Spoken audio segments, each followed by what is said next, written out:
रक्षाबंधन के माध्यम से पूरे प्रदेश और देश के सभी लोगों को बहुत बधाई, शुभकामनाएं।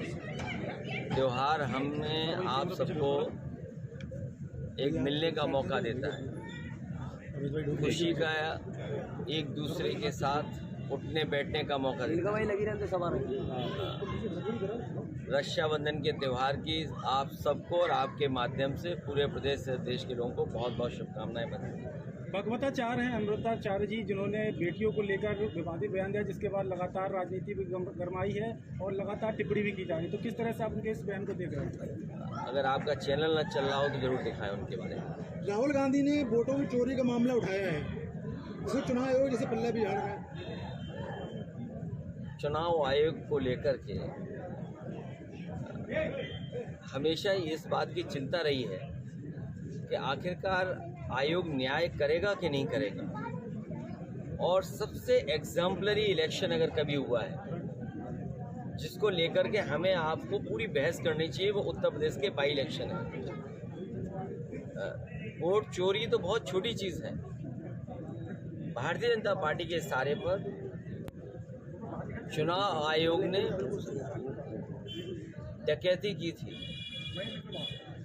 या वोटों का अपहरण किया था, और बाई इलेक्शन में जिसमें सभी अधिकारी मिलकर के सरकार के इशारे पर और चुनाव आयोग की उन्होंने कोई परवाह नहीं की, चाहे वो कुंदलकी का चुनाव रहा हो, चाहे वो मीरापुर का चुनाव रहा हो। और सबसे एग्जाम्पलरी चुनाव जो हुआ है, चोरी, डकैती, अपहरण और क्या शब्द हम इस्तेमाल करें, उन सबको शामिल कर दोगे तो वह हुआ था आपका फैजाबाद अयोध्या का चुनाव, जहां पर प्रशासन ने ये तय किया कि ड्यूटी किसकी लगेगी, प्रिसाइडिंग ऑफिसर कौन होगा, उस प्रिसाइडिंग ऑफिसर को या जो अधिकारी होंगे वोट डलवाएंगे उनकी कितने वोट डलवाने की जिम्मेदारी होगी, मतलब अलग से वोट कितना डलवाएंगे। कई लोगों के वीडियो हमें आपको मिले थे जो 6-6 वोट डाल करके आ रहे थे। एक व्यक्ति पकड़ा गया था जो दूसरी जगह से वोट डालने आया था, मंत्री लोग रुके हुए थे।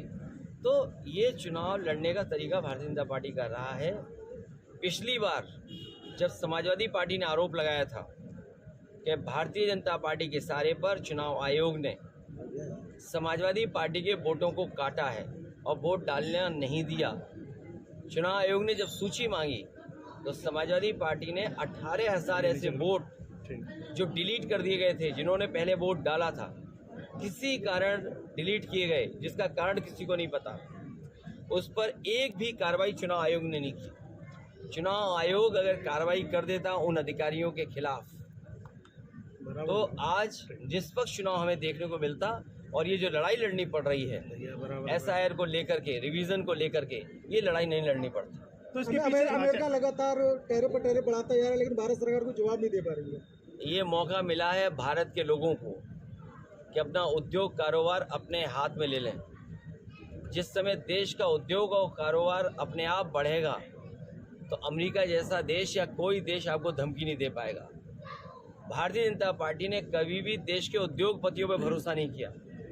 अगर देश के उद्योगपतियों पर भरोसा किया होता तो आज हमें इस तरह अमेरिका से धमकी नहीं खानी पड़ती। न केवल अमेरिका से बल्कि चीन जो आपका पड़ोसी देश है उससे भी संबंध खराब हो गए। चीन जैसे देश ने हमारा बाजार छीना, हमारी ज़मीन छीनी, जो हमें एक बार नहीं 1962 से लेकर उससे पहले 1950 में जो भारत और भारत की धरती के साथ धोखा हुआ उसकी हम और आप कल्पना नहीं कर सकते। सबसे ज़्यादा ज़मीनें भारत की अगर किसी ने छीनी है तो वो चीन ने छीनी है। तो इसलिए बीजेपी ने जो 10 साल में या 11 साल में जो कामकाज किया है, अगर देश के उद्योगपतियों को, देश के कारोबारियों को, देश के किसान को, देश के नौजवानों पे भरोसा किया होता तो आज हमारे देश की तस्वीर और कुछ होती। जो made in India, make in India के नारे दिए थे, वो नारे दूसरों को दिए थे, ये भारत के लिए नारे नहीं थे। ये तो बीजेपी वाले बता पाएंगे नारे किसके लिए थे। सर, उत्तर प्रदेश सरकार ने आंकड़े जारी किए हैं अपराध को लेकर। अपराध जो है 2017 के बाद कम हुए हैं, तो क्या लग रहा है कि आंकड़े सही है? ये सवाल इतना अच्छा पूछा है, मेरे मन का पूछ लिया सवाल तुमने। और ये मन का इसलिए पूछ लिया कि सब इटावा के रहने वाले हो सब, बिल्कुल, और आज रक्षाबंधन के दिन जब रक्षाबंधन का हम संकल्प लेते हैं अपनी बहन का, अपने परिवार के लोगों का, तो हमारी आपकी भी जिम्मेदारी बनती है कि यहाँ के नागरिकों की रक्षा हम लोग करें। तो भारतीय जनता पार्टी की सरकार में मेरे जाने के बाद मुझे उम्मीद है आप पुलिस कप्तान से मिलेंगे जाकर। हम तो डीजीपी और सरकार से न जाने कितनी बार मांग की हैं कि टॉप 10 अपराधियों की सूची दे दें। हमारे पत्रकार साथी आज के बाद मेरे से मिलने के बाद जब अगली बार मिलोगे आप, तो मैं आपसे टॉप 10 की सूची मांगूंगा इटावा की। तो आज मुझसे बात करने के बाद जो भी संबंधित अधिकारी हैं जिनके पास टॉप 10 की सूची, उनसे मांगिए कि इटावा के टॉप 10 अधिकारी माफिया कौन है, अपराधी कौन है। अगर उनकी सूची आ जाएगी तो जिले जिले की सूची आ जाएगी, तो आपको प्रदेश के भी माफिया मिल जाएंगे कि टॉप 10 माफिया प्रदेश के कौन है।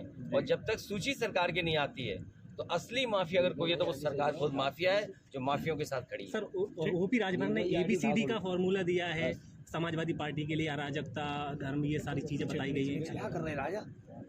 और पूछिए। जिस तरह से लगातार डाउन करो सर, संदीप सिंह शिक्षा मंत्री हैं, उन्होंने बोला है कि समाजवादी पार्टी के टाइम पर कोई शिक्षा ऐसी बेहतर नहीं थी और सिर्फ नकल माफिया ही सक्रिय रहते थे।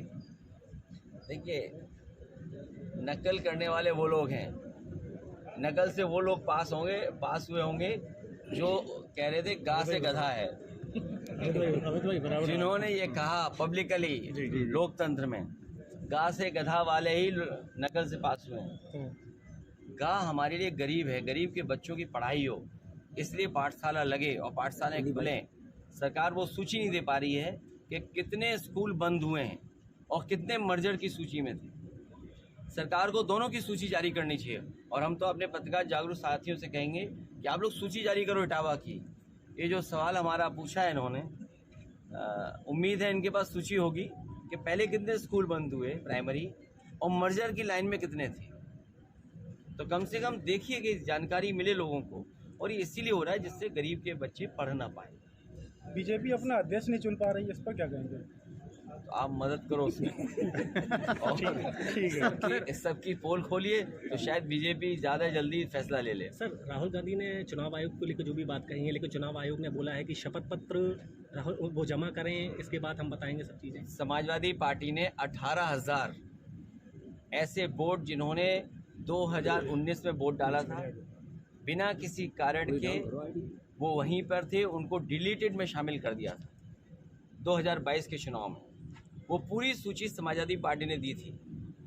अभी तक किसी भी अधिकारी के खिलाफ कोई कार्रवाई चुनाव आयोग ने नहीं की। वो 18,000 के वोटर लिस्ट जो डिलीटेड हुए थे, जानबूझ करके बीजेपी के सारे पे किए गए थे, उसकी सूची दोबारा हम लोग चुनाव आयोग को भेज देंगे।